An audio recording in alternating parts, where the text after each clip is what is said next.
if you have not been living under a rock for the past week or so, you might have heard about how good Nangong Yu's weapon is. But how important is her weapon actually, and do you need her weapon? Well, the short answer is no, but let's talk about it. First up, it is very important to understand that most content creators, including myself, have a very different goal than casual players do. If your goal is simply hitting 20,000 points on Deadly Assault or just getting 6 stars for the Polychrome rewards, you do not need her signature. You, and frankly every other character in the game, is strong enough by herself that you can accomplish those scores without any signature, including Nangong Yu's. But as it turns out, dealing more damage and inflicting more days will give you better results also on any skill level. Whether or not her signature is quote-unquote needed is when we start talking about high scores, future-proofing, and simply what your personal goals and also expectations are. Is Nangong Yu still a strong unit even without her signature? Yes. Is her signature also just really good? Also yes.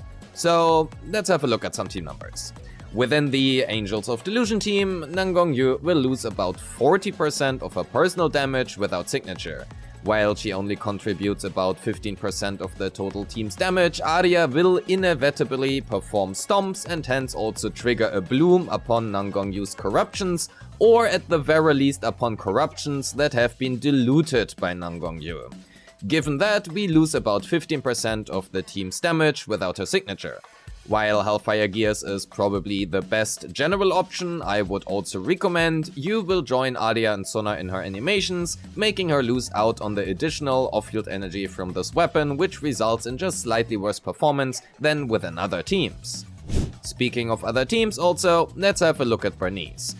Assuming we are playing versus a 40% fire resistant boss such as Vesper, simply because for some reason most bosses nowadays are fire resistant, you and Burnice will share approximately the same damage with a slightly favor towards Burnice.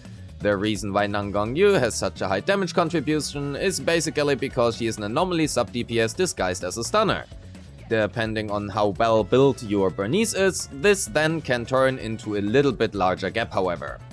Regardless, we are looking at approximately 20% less team damage between her signature and other options. Hellfire Gears here is now the best option, not only in terms of damage but also days. The same damage loss can also be observed in basically most other teams, such as Yanagi, Grace, Alice, Jane, Piper, and also Miyabi. Wait, Miyabi? Didn't I and also others say that Yu needs her signature the least within Miyabi teams?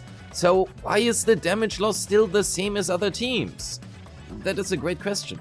And that statement is also still true. The problems for these kind of calculations here lie within the fluctuation of the player. Not having Nangong Yu's signature does not only mean less damage, but also simply less anomaly application, which in turn means less disorders and hence less stacks for Miyabi. Assuming you are a very normal, average player, they will not plan their routing and resources around their anomaly application. They will press buttons when they glow and maybe try to follow a general guideline of use ultimate and as many EBA 3s within the stun window as possible. And if you are one of those players, you can expect around 20% less damage. But because Miyabi has the option for really high skill expression in that regard, and you can play around your anomaly application and hence also feed her more disorders, your personal skill level can indeed lower this gap significantly, and by doing so, your Miyabi will deal more damage, not only lowering Nangong Yu's damage contribution within the team, but also simply dishing out more total team damage. So while these numbers might be accurate for the more average player, they can be wrong for higher skilled players who are able to simply work around the missing anomaly application.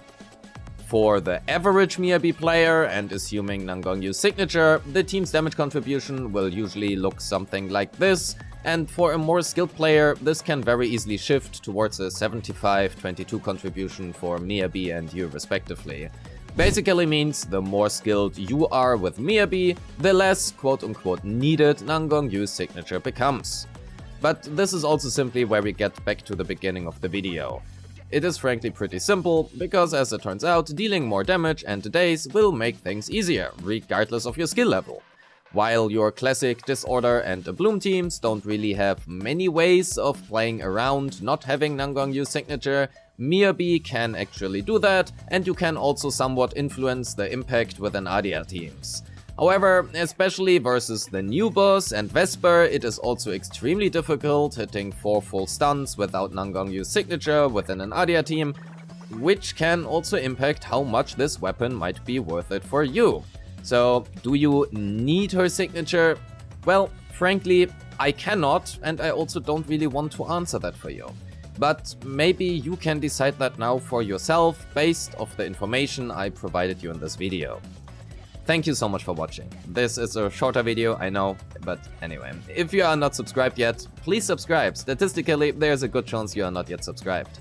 Also, please check out my full Nangong Yu guide right over here for more information on her, as well as updated builds for Aria and Senna. Leave me a comment on whether or not you are pulling for Nangong Yu, and also join the Discord. A special thanks to my Patreon members who make this content possible, and I appreciate all of you and wish you a great day. Peace!